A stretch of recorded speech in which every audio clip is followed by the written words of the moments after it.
મિત્રો, આજના લેક્ચરમાં મારી યુટ્યુબ ચેનલમાં આપનું સ્વાગત છે. આજનો લેક્ચર છે આપણો ધોરણ 10 બેઝિક મેથ્સ ગાલા એસાઇનમેન્ટ પેપર નંબર 5, જેમાં આજે આપણે સેક્શન ડી શરૂ કરવા જઈ રહ્યા છીએ. તો સેક્શન ડીની અંદર સૌથી પહેલો છે 47 નંબરનો દાખલો. હવે 47 નંબરના દાખલામાં પ્રમેય આપેલો છે કે થેલ્સનું પ્રમેય સાબિત કરો. હવે થેલ્સનું પ્રમેય મેં પહેલેથી જ પ્લેલિસ્ટની અંદર પ્રમેય વિભાગમાં સાબિત કરીને અલગથી જ વિડીયો મૂક્યો છે, તો ત્યાંથી જોઈ લેજો, જેથી અહીંયા આગળ અત્યારે ટાઈમ ના બગડે. બીજી એક વાત, શરૂઆત સીધા 48થી કરીએ. 47 તમે જોઈ લેજો. હવે 48માં દાખલામાં જોઈએ કે 90 સેન્ટીમીટર ઊંચાઈવાળી છોકરી વીજળીના થાંભલાની તળિયેથી 1.2 મીટર પ્રતિ સેકન્ડની ઝડપથી દૂર જઈ રહી છે. તો સમજો કે એક વીજળીનો થાંભલો દોરી દઈએ. વીજળીના થાંભલાથી દૂર જયેલી એક છોકરી દર્શાવી દઈએ. તો વીજળીના થાંભલાને આપણે નામ આપી દઈએ એ અને બી. છોકરીને નામ આપી દઈએ સી અને ડી. હવે થાંભલો એ બી અને છોકરીની ઊંચાઈ સીડી, જે એનાથી દૂર જઈ રહી છે, અને દૂર જઈ રહેવા માટેની એની ઝડપ કેટલી છે? 1.2 મીટર પ્રતિ સેકન્ડ.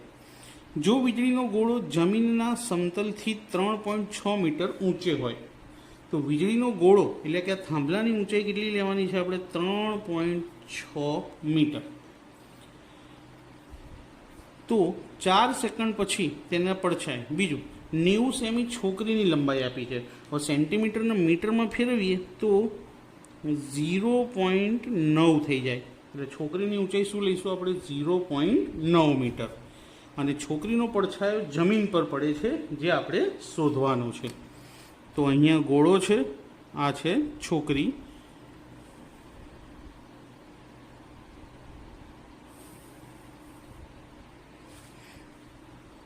ના નીચે છે જમીન. બીજી એક વાત કે છોકરી પણ જમીન ઉપર લંબ હોય અને થાંભલો પણ જમીન સાથે લંબ હોય છે, અને પડછાયો છોકરીનો પડે છે, ત્યાં આપણે નામ આપી દઈએ અહીંયા ઈ બિંદુ. હવે શું કીધું છે ધ્યાનથી જોઈએ. 3.6 મીટર ઊંચાઈ થાંભલાની, 0.9 મીટર ઊંચાઈ છોકરીની. છોકરી થાંભલાથી દૂર જઈ રહી છે અને એની ઝડપ છે 1.2 મીટર પ્રતિ સેકન્ડની. બીજું કે 4 સેકન્ડ પછી, એટલે કે ધારો કે છોકરી બી બિંદુથી ચાલવાની શરૂઆત કરતાં ડી બિંદુએ પહોંચી, તો એને બીથી ડી પહોંચતા કેટલી સેકન્ડ લાગી? 4 સેકન્ડ લાગી. તો છોકરીનો પડછાયો એટલે કે આ ડીઈ, જેની લંબાઈ આપણે શોધવાની છે. તો ધારો કે કરીને બધું પહેલાં લખી દઈએ. તો સૌથી પહેલું કે ધારો કે એ બી બરાબર થાંભલાની ઊંચાઈ. થાંભલાની ઊંચાઈ છે 3.6 મીટર. ત્યારબાદ સીડી બરાબર છોકરીની ઊંચાઈ. છોકરીની ઊંચાઈ આપણને 90 સેન્ટીમીટર આપી છે. 90 ભાગ્યા 100 કરીએ તો શું થઈ જાય? 0.90 પણ લખાય અને 9 પણ લખાય. આપણે 9 રહેવા દઈએ અને જોડે લખી દઈએ મીટર, એટલે સેન્ટીમીટરમાંથી મીટરમાં ફેરવી લીધા. ડીઈ બરાબર છોકરીનો પડછાયો, જે આપણે શોધવાનો છે. ત્યારબાદ બીજું શું આપેલું છે આપણને કે છોકરી 4 સેકન્ડમાં બીડી જેટલું અંતર કાપે છે. તો આપણે બીડીનું માપ શોધવું હોય તો શું કરવું પડે? તો અહીંયા લખીએ કે છોકરીની ઝડપ બરાબર 1.2 મીટર પ્રતિ સેકન્ડ, અને બીડી એટલે કે બી બિંદુથી ડી બિંદુ અંતર કાપવાનો સમય 4 સેકન્ડ. તો માટે બીડી અંતર શોધવું હોય તો ઝડપ ગુણ્યા સમય આવે. ઝડપ ગુણ્યા સમય. ઝડપ કેટલી છે એની? 1.2. સમય કેટલો લીધો? 4 સેકન્ડ. તો 12 ચોક 48 એટલે 4.8 મીટર. તો બીડીનું માપ પણ આપણને મળી ગયું, 4.8 મીટર. હવે આકૃતિમાં તમે ધ્યાનથી જોશો તો કેટલા ત્રિકોણ છે? 2, ABE અને CDE. હવે આ બંને ત્રિકોણની વાત કરીએ કે ત્રિકોણ ABE અને ત્રિકોણ CDE માં બંનેની અંદર B અને D બંને એક સરખા છે. ખૂણો B બરાબર ખૂણો D. કેમ? કારણ કે બંને શું છે? કાટખૂણા. ત્યારબાદ બંનેની અંદર એક ખૂણો કોમન છે, E ખૂણો. જો અહીંયા પણ E આવે છે, અહીંયા પણ ખૂણો E. સામાન્ય ખૂણા બંને ત્રિકોણની અંદરના. હવે કઈ શરત આવશે? ખૂખું. તો માટે ખૂખું શરત મુજબ ત્રિકોણ ABE સમરૂપની નિશાની ત્રિકોણ CDE, એટલે કે આ બંને ત્રિકોણ કેવા છે? સમરૂપ છે. હવે જો બે ત્રિકોણ સમરૂપ થઈ જાય તેની અનુરૂપ બાજુઓનો ગુણોત્તર સરખો થાય. તો ધ્યાનથી જોઈએ કે AB ને અનુરૂપ શું આવશે? CD આવશે.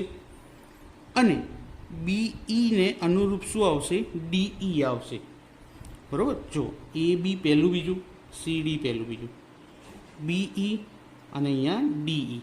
તો આપણે એનો ગુણોત્તર લઈશું. તો જોઈએ AB છેદમાં અહીંયાથી પહેલું બીજું, અહીંથી પહેલું બીજું CD. ત્યારબાદ અહીંયા BE લઈએ અને છેદમાં લઈએ D. ધારો કે તમે BE ને x ધારવું હોય તો ધારી શકો કે x. છોકરીનો પડછાયો બરાબર શું છે? x મીટર, જે આપણે શોધીશું. હવે માપ લઈએ. AB કેટલા છે? 3.6. CD કેટલા છે? CD 0.9. BE નું માપ કેટલું છે? B થી E ને. હવે BE નું માપ એટલે 2 ભાગ, 4.8 અને x. તો બંનેનું ટોટલ લખી દે કે 4.8 વત્તા x. B બિંદુથી E બિંદુ સુધી એટલે ટોટલ 4.8 અને આનું x છેદમાં DE નું માપ x.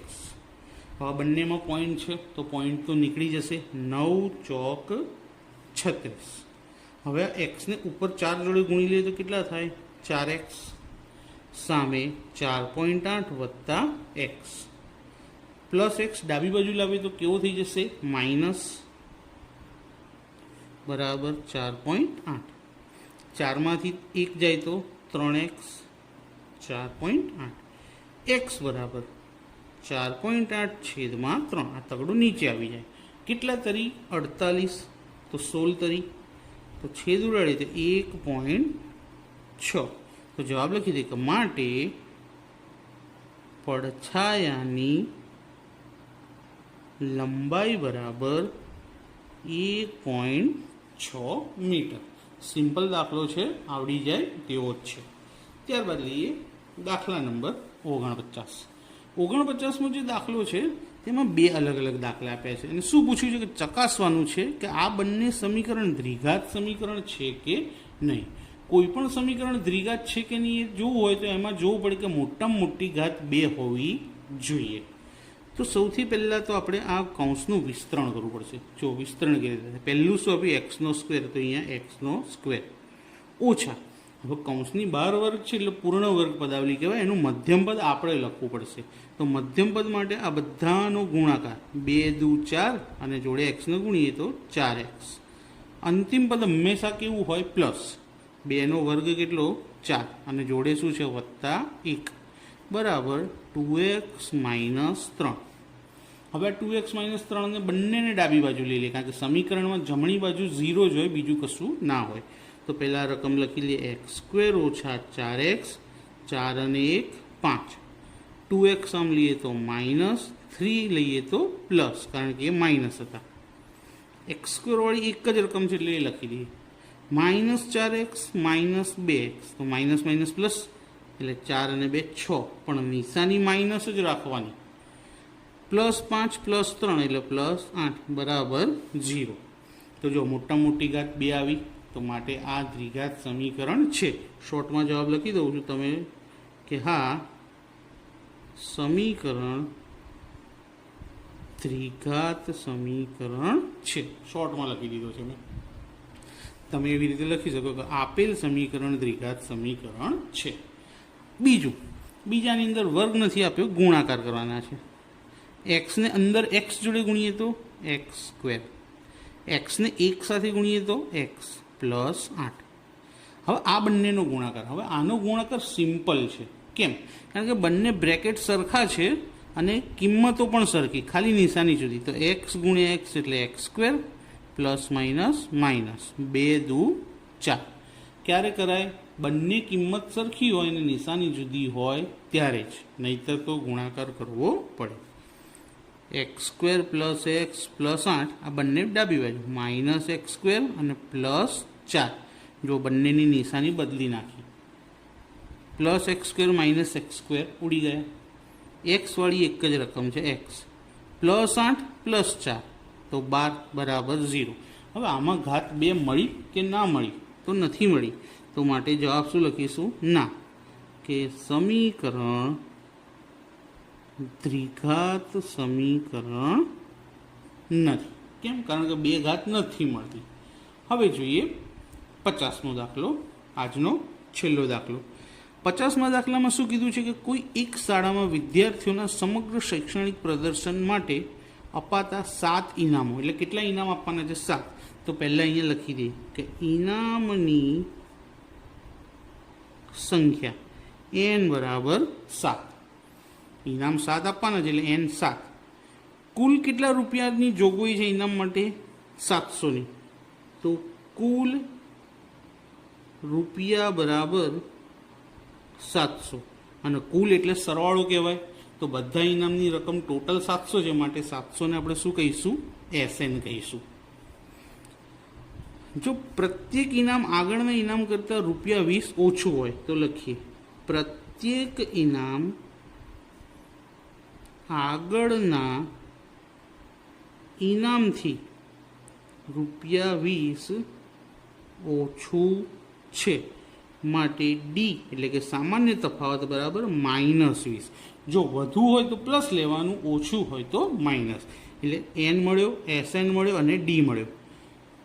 પ્રત્યેક ઇનામની સાથે 7 ઇનામ શોધવાના છે, પણ એના માટે પ્રથમ ઇનામ ખબર પડી જાય તો બધું મળે. તો એના માટે SNનું શું લખીશું? સૂત્ર લખીશું. તો અહીંયા SNનું સૂત્ર લખી એ શોધી લઈએ. તો અહીંયા બાજુમાં સૂત્ર લખું છું SNનું. તો SN બરાબર n/2 2a n-1 into D. SN કેટલા છે? 700. n કેટલા છે? 7. 2a ખબર નથી, nની જગ્યાએ ફરી 7, અને ડી કેટલા છે? -20. 700 ગુણ્યા 2 અને 7 છેદમાં, છેદ અંશમાં અને અંશ છેદમાં આવી ગયો. 2a પ્લસ 7માંથી 1 જાય તો 6, અને 6ને 20 સાથે ગુણવાના. પહેલાં 6 લખીએ અને -20 લખીએ, છેદ ઉડી જાય. 100 × 700 અને 100 દુ 200. 2a પ્લસ, સોરી, કારણ કે પ્લસ માઇનસ માઇનસ, 20 × 120, 200. 120 ડાબી બાજુ લઈએ તો પ્લસ થઈ જાય 2a. તો માટે ટોટલ કેટલું થાય? 320, અને આ બગડો ક્યાંય જાય? એના છેદમાં. તો માટે એ બરાબર કેટલા દુ 32, 16 દુ, અને એને પાછળ શૂન્ય લગાવી દેવાની, 160. હવે આનો આન્સર અહીંયા બાજુમાં લખું છું કે આન્સર કે પ્રથમ ઇનામ એ બરાબર ₹160. એ જ રીતે બીજું ઇનામ, હવે દરેક ઇનામ આગળ કરતાં 20 ઓછું હતું, તો 160 - 20 તો ₹140. એ જ રીતે ત્રીજું, ચોથું, પાંચમું, છઠ્ઠું, સાતમું. આ બધા ઇનામ તમે શોધી શકો. હજી એક ત્રીજું હું શોધું છું, બાકીના તમે જાતે શોધી શકો. આ 140 આવ્યા, તો 140 - 20 કેટલા? તો ₹120. હવે 120માંથી 20 100 આવશે, 100માંથી 20 80 આવશે, 80માંથી 20 જાય 60 આવશે, 60માંથી 20 જાય તો 40 આવશે. તો બધામાંથી 20 ઓછા કરી દઈએ, 100, 80, 60 અને 40. જો કદાચ ડાઉટ લાગતો હોય તો બધા ઇનામનું ટોટલ કરી જોવાનું, કેટલા રૂપિયા થવા જોઈએ, 700 થવા જોઈએ. જો ના થાય તો દાખલો ખોટો ફરી કરવો પડશે. પણ હું એવી આશા રાખું છું કે તમને આવડી જ ગયો હશે, એટલે ખોટો પડવાની તો શક્યતા છે જ નહીં. તો મિત્રો, વિડીયો કેવો લાગ્યો મને જરૂરથી જણાવજો કોમેન્ટ કરીને, અને જો સારો લાગ્યો હોય તેને લાઈક કરજો, શેર કરજો અને ચેનલને સબસ્ક્રાઈબ કરવાનું ભૂલતા નહીં. Thank you.